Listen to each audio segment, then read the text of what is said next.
مسئلہ نمبر جو ہے وہ 806 سے ہے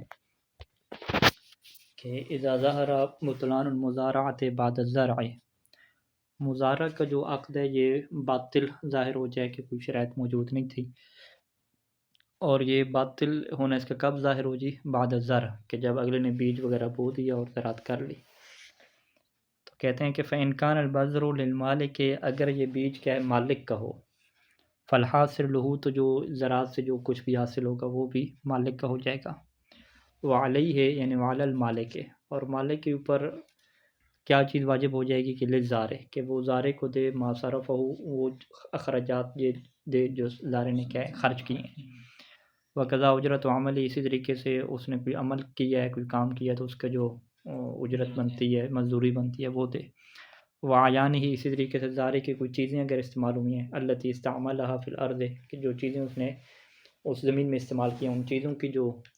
بنتی ہے اجرت، کرایہ جو چیزوں کا بنتا ہے وہ دے۔ کل بقرے وغیرہ، جیسے اس نے گائے اور ٹریکٹر وغیرہ یہ چیزیں استعمال کی تو ان کا جو کرایہ بنتا ہے وہ دے۔ وَإِنْ كَانَ الْبَذْرُ لِلزَّارِ، اور اگر بیج کیا ہے خود زارع کا ہو، اسی کسان کا ہو، تو فَالزَّرْعُ لَهُ، تو پھر کھیتی بھی اسی کی ہوگی۔ وعلیہ، اور اس کی پر واجب ہوگا کہ للمالک، کہ وہ مالک کو دے اجرت الارض، وعلی للمالک اجرت الارض، کہ وہ مالک کو جو ہے وہ زمین کے جو کرایہ بنتا ہے وہ دے گا۔ وما صرف المالک، اور جو مالک نے خرچہ جو کیا وہ دے گا۔ اجرت وعیانی التی استعملت فی ذلک الزرع، اور مالک کی وہ چیزیں جو استعمال کی گئی ہیں اس کھیتی کے لیے، اگر یعنی اس نے کوئی چیزیں دی ہیں استعمال کے لیے تو ان چیزوں کی کیا ہے اجرت بھی تنہا، یعنی جو کرایہ ہے وہ بھی یہ زارع دے گا۔ اذا کان البذر للزارع فظہر بطلان المزارعۃ بعد الزرع، اور اگر یہی صورتحال بیان کریں گے کہ اگر جو ہے وہ بیج زارع کا ہو اور بطلان مزارع کب ظاہر ہو جی؟ زراعت کے بعد، اور ورضی المالک والزارع، مالک اور زارع دونوں راضی ہو جائیں، وہ کہیں گے کہ ہم معاملہ ختم نہیں کرتے، وہ دونوں راضی ہو جائیں کہ ببقاء الزرع فی الارض، کہ اسی زمین کے اوپر یہ زراعت باقی رہے گی، بے اجرت، اور مالک کیا اس کی تنخواہ کیا نام ہے کرایہ لے لے گا، اور مجانن، یا یہ مجانن کیا باقی رہے گی، دونوں راضی ہیں تو اجازت یہ پھر کیا جائز ہے یہ کام کرنا۔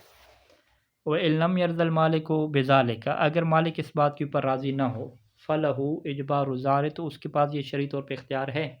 کہ وہ زارع کو مجبور کرے کہ علی ازالۃ الزرع، کہ وہ اپنی جو بھی زراعت اس کی ہوئی ہے اس کو زائل کر دے،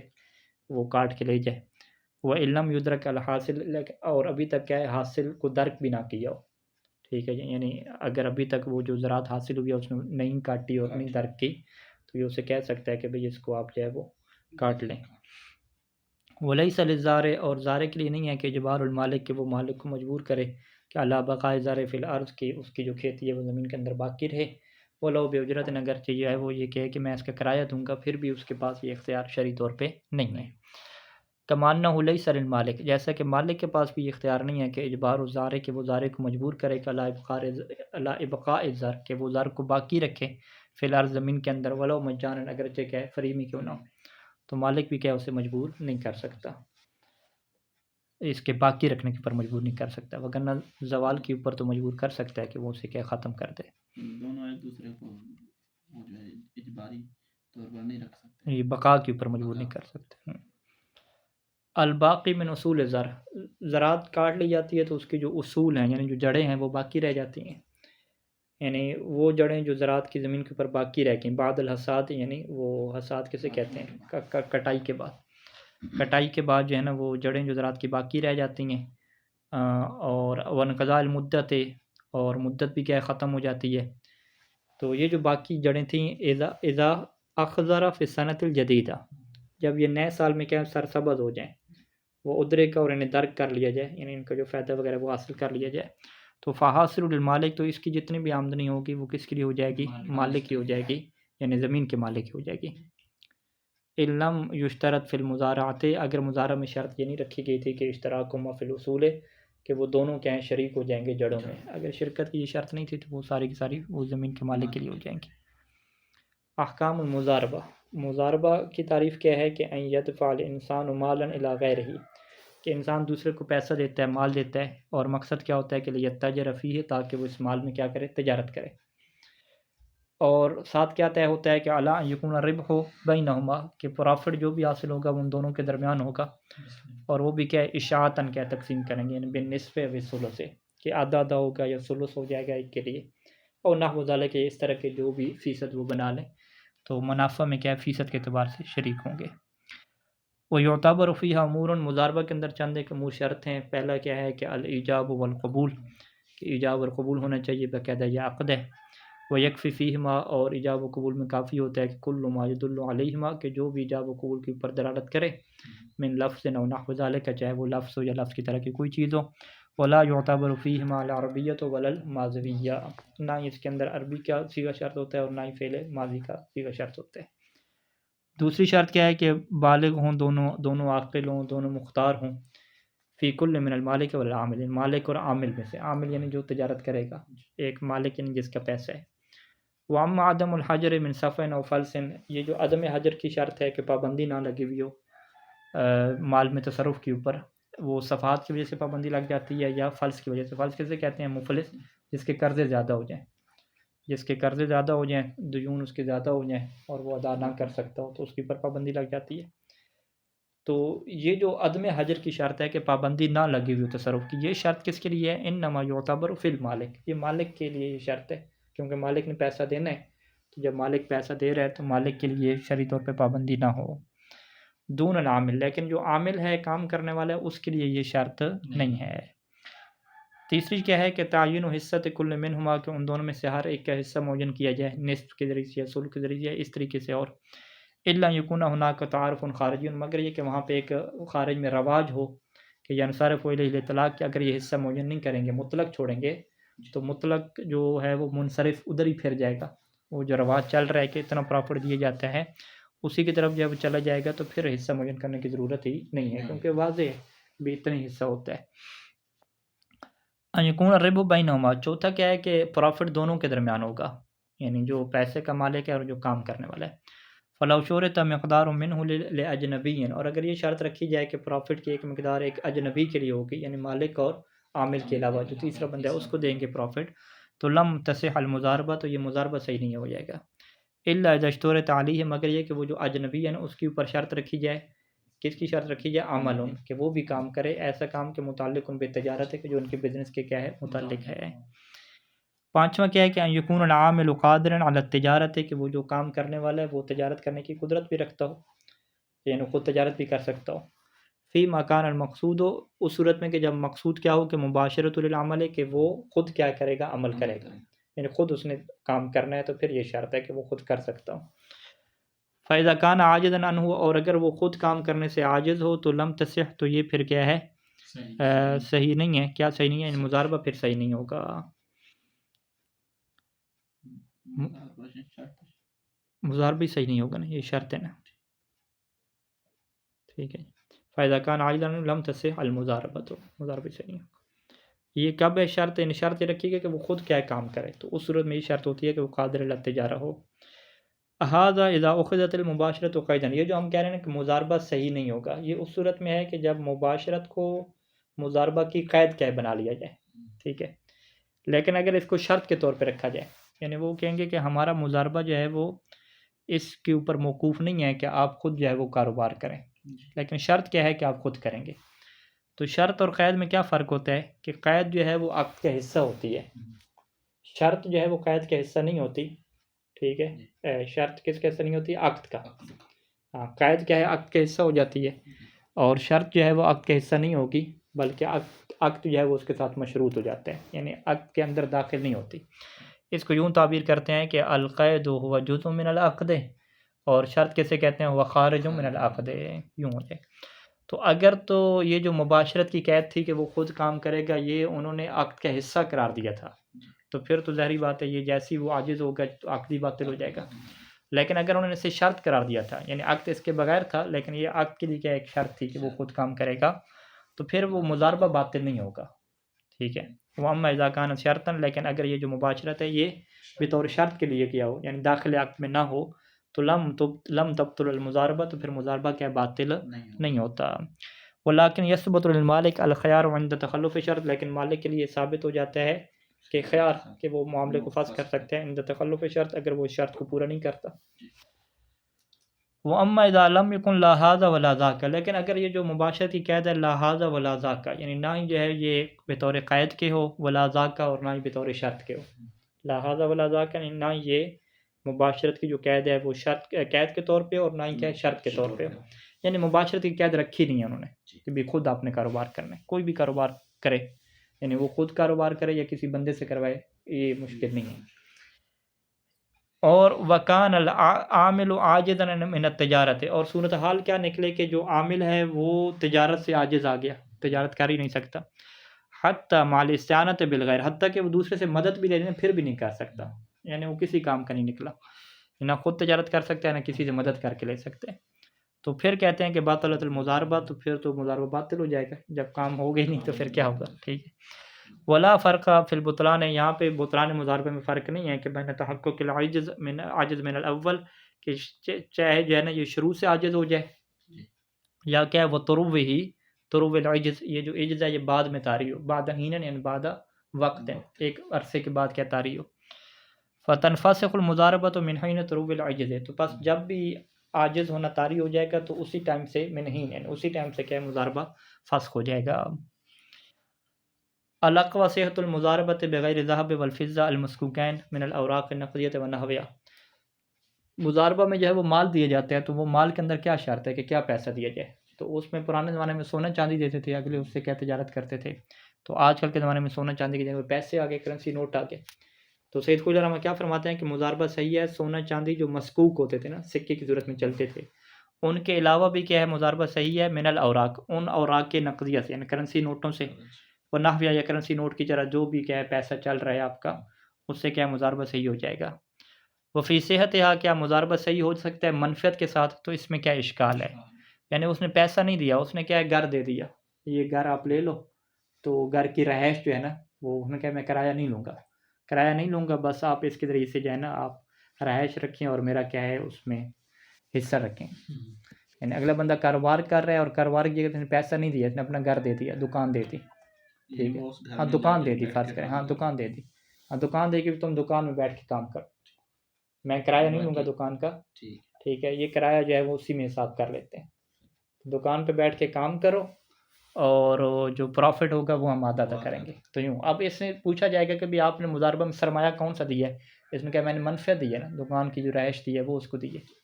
ٹھیک ہے، تو اس میں اشکال ہے، یا وہ اس کو رہائش کے لیے گھر دے دیتا ہے کہ تم رہائش رکھو اس گھر میں، کرایہ میں نہیں لوں گا، اور جو تم کاروبار کر رہے ہو اس میں مجھے تم حصہ دینا، تو اس میں کیا مضاربہ کی صحت میں اشکال ہے۔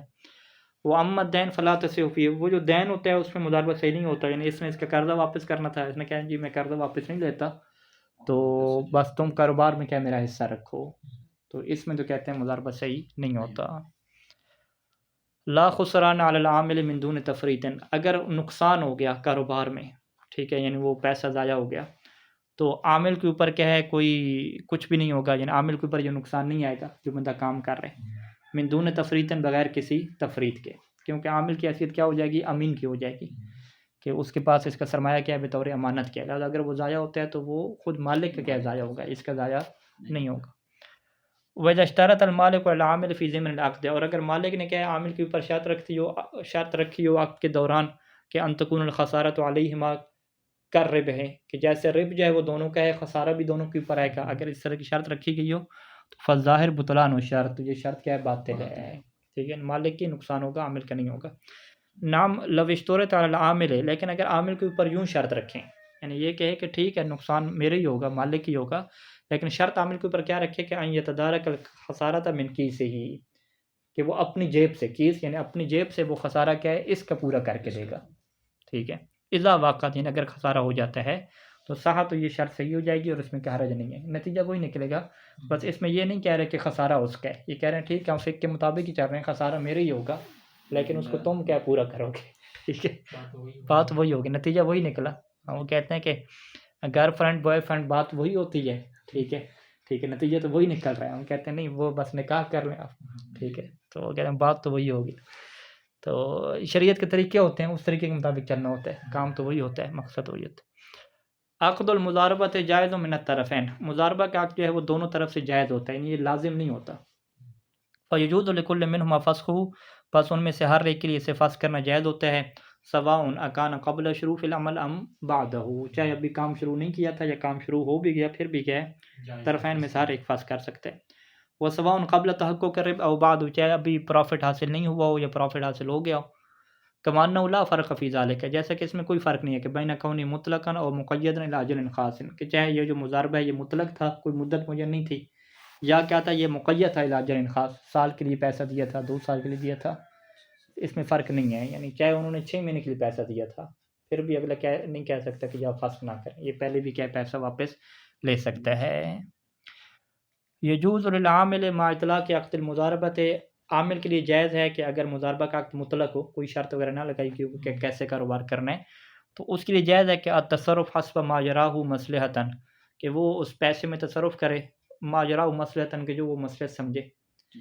من حیث البائع والمشتری، بائع کے اعتبار سے کہ کس بندے سے جو ہے وہ بیچنا ہے،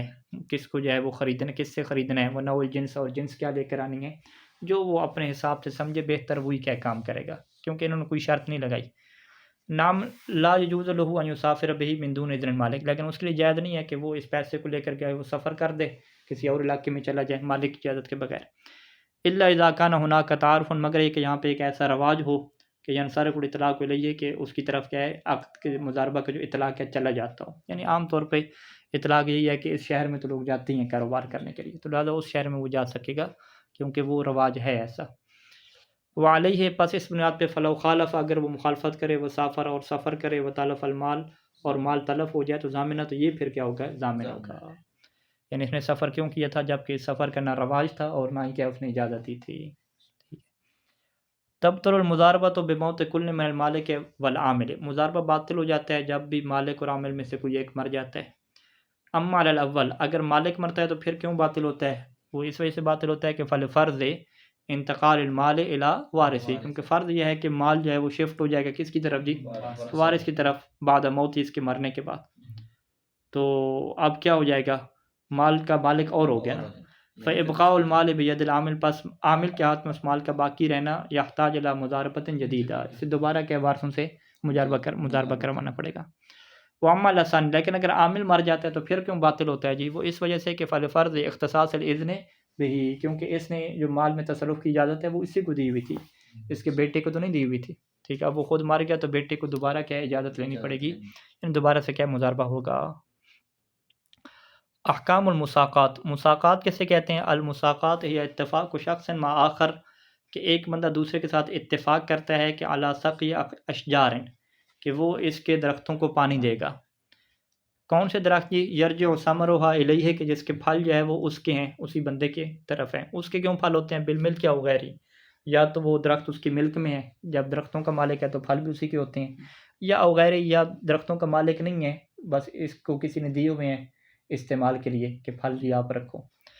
تو یہ کیا کرتا ہے، خود تو کھیتی باڑی کر نہیں سکتا، تو اس نے جو ہے وہ بندہ رکھا مساقات، یعنی وہ اس کے درختوں کو کیا دے گا، پانی دے گا۔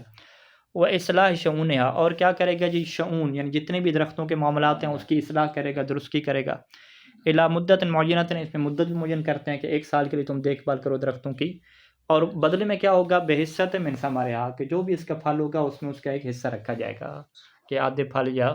ثلث پھل آپ کے اور باقی کیا میرے ہو جائیں گے۔ لا یصح عقد المساقات فی الاشجار غیر المثمرہ، عقد مساقات جائز نہیں ہوتا ان درختوں میں کہ جو پھلدار نہیں ہوتے، یعنی جب پھل آنا نہیں ہے تو پھر حصہ کیسے رکھیں گے، لہٰذا وہاں پہ پھر اجارہ کریں، یعنی اس سے کام کروائیں، اس کو مزدوری دیں، عقد مساقات نہیں کر سکتے۔ اب یہاں پہ کچھ درختوں کی انہوں نے مثالیں لکھی ہیں، کا صفصاف والغرب، یہ درختوں کے نام ہیں کہ ان کا جو ہے وہ پھل نہیں ہوتے، اردو میں پتہ نہیں کیا نام ان کے ہوں گے۔ وفی صحت فی شجر الحنا، کیا یہ عقد مساقات درست ہو سکتا ہے شجر الحنا، مہندی کا جو درخت ہے، کہ الذی یستفاد من ورقہ، کہ جس کے پھل نہیں ہوتے بلکہ جس کے پتوں سے کیا استفادہ کی جاتا ہے، یعنی وہ یوں کہیں کہ اس کے پتے جو ہے وہ آدھے آدھے مارے ہو جائیں گے، یوں کہیں تو کیا اس میں مساقات ہو سکتی ہے؟ کہتے ہیں اس میں کیا اشکال ہے، یعنی احتیاط واجب کے طور پہ یہ صحیح نہیں ہے۔ اگر دیکھا جائے تو مہندی کا درخت تو بذات خود ہی ایک ثمرہ ہے، کیونکہ اس کے پتوں سے ہی استفادہ ہوتا ہے۔ ہاں وہی نا، یعنی پتوں کا ثمرہ کہیں گے یا نہیں کہیں گے، اس میں اشکال ہے نا، ٹھیک ہے۔ تو ثمرہ عام طور پہ جو ہے پھلوں کو کہا جاتا ہے نا، ٹھیک ہے۔ لا تعتبر صیغۃ فی المساقات، مساقات میں صیغہ پڑھنا معتبر نہیں ہوتا، بل یکفی دفع المالک الاشجار للفلاح، بلکہ مالک کے لیے کافی ہے کہ وہ درخت دے دے کس کو جی، فلاح،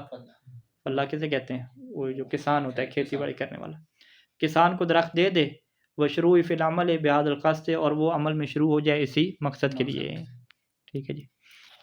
یعتبر فی المالک والفلاح، مالک اور اس کسان میں کیا معتبر ہوتا ہے؟ البلوغ والعقل والاختیار، بالغ و عاقل اور مختار ہوں، اور مالک میں کیا شرط ہوتی ہے کہ عدم الحجر ہے، کہ اس کے اوپر پابندی نہ لگی ہوئی ہو صفا کی وجہ سے یا کسی اور وجہ سے، فلس جو تھا مقروض ہونا۔ یعتبر و تعین مدت المساقات، مساقات کی مدت کا معین ہونا معتبر ہوتا ہے۔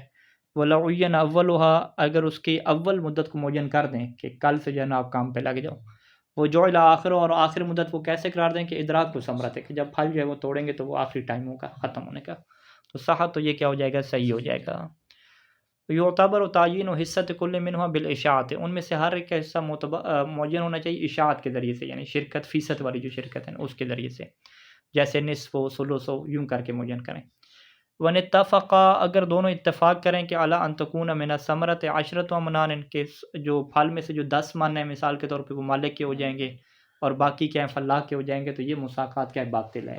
یعنی وزن کے اعتبار سے معین نہیں کر سکتے، وہ فیصد کے اعتبار سے کیا معین کریں۔ اچھا جی۔ یعتبر فی المساقات، مساقات میں یہ معتبر ہے کہ ان یکون العقد قبل ظہور ثمرۃ، کہ جب پھل ظاہر نہ ہوا تو اس سے پہلے کیا عقد مساقات ہو، یعنی اگلا محنت کرے گا پانی وغیرہ دے گا تو پھر کیا ہے اسی وجہ سے پھل آنے چاہیے۔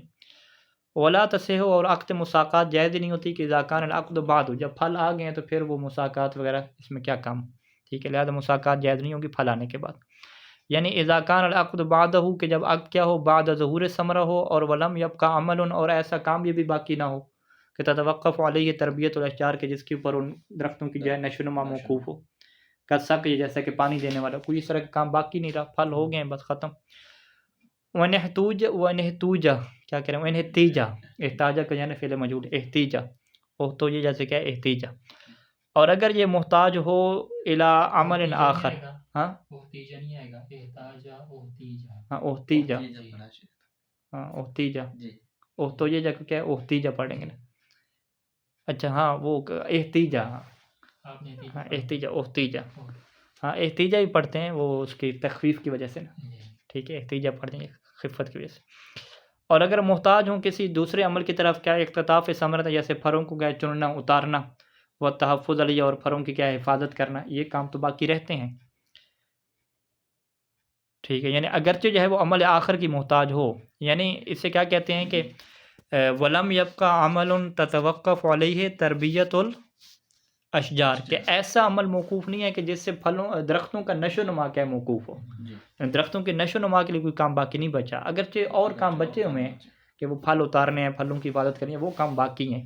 پھر بھی کیا ہے جی عقد مساقات جائز نہیں ہوگی، کیونکہ عقد مساقات میں کیا ہوتا ہے وہ سقی ہے نا، پانی پلانا ہے، یعنی اس سے درختوں کی کیا نشو و نما جڑی ہوئی ہے۔ وَأَمَّا إِذَا بَقِيَ عَمَلٌ تَتَوَقَّفُ عَلَيْهِ تَرْبِيَةُ الْأَشْجَارِ، لیکن اگر کوئی ایک عمل باقی ہے، یعنی پانی پلانے والے تو باقی نہیں ہے، کوئی ایک ایسا عمل باقی ہے کہ جس کے اوپر درختوں کی نشو و نما کیا موقوف ہے، فَفِي الصِّحَّةِ إِشْكَالٌ، تو پھر بھی کیا ہے عقد مساقات کے صحیح ہونے میں اشکال ہے، کیونکہ پانی تو بالآخر نہیں دیا جا رہا۔ الظاہر انہ لا تصح المساقات فی الاصول غیر ثابتہ، ظاہر یہ ہے کہ مساقات صحیح نہیں ہوتی ان اصول یعنی ان جڑوں میں کہ جو ثابت نہیں رہتی، جیسے کہ خیار ہو گیا، بطیخ یعنی تربوز ہو گیا اور خیار ہو گیا، یعنی جن کی بیل ہوتی ہے، ہاں بیل ہوتی ہے، یعنی بیل ہوتی ہے تو ان میں مساقات جائز نہیں، درست نہیں ہوتی، یعنی یہ بطیخ کی جو بیل ہوتی ہے اس میں پھر دوبارہ اسی بطیخ نہیں آتے، دوبارہ اس کے اوپر ختم ہو جاتی، ایک دفعہ پھل آتا ہے اس کے بعد سوکھ جاتی ہیں، پھر ختم ہو جاتی ہیں بطیخ کی، لیکن خیار میں تو آتی رہتی ہیں نا بعد، کھیرے والے، کیونکہ ان کا میرے خیال میں آگے انہوں نے مثالیں بھی دی تھی، ہاں یعنی یہ اسے کہتے ہیں غیر ثابتہ، یعنی یہ درخت کی طرح نہیں ہے کہ سالوں سال باقی رہیں گے، یہ ختم ہو جاتی ہیں، فرض کریں 2 دفعہ خیار لگے پھر ختم ہو جائے گی، ایک دفعہ تربوز اتارے پھر ختم ہو جائے گی، تو ان کے اوپر مساقات نہیں ہو سکتی۔ تصح المساقات فی الاشجار المستغنیۃ عن السقی بالمطر، ان اشجار کے اوپر مساقات صحیح ہو جاتی ہے کہ جو سخت سے کیا بے نیاز ہیں، پانی پلانے سے بے نیاز ہیں، کیوں؟ یہ بالمطر، بارش کے سبب سے، یعنی بارشیں ہوتی ہیں پانی دینے کی ضرورت ہی نہیں ہے، او بمس رطوبت الارض، یا جو ہے وہ پانی جو زمین کا مرطوب ہے اسی کو وہ کیا چوس لیتے ہیں، مس چوسنا، ان کی مساقات صحیح ہو سکتی ہے کب؟ ان احتاجت الی اعمال اخر، کہ اگر درختوں کے لیے کوئی اور کام کیا کرنے پڑتے ہوں۔ چلیں جی کافی ہے، صلی اللہ علیہ وسلم. اللهم صل على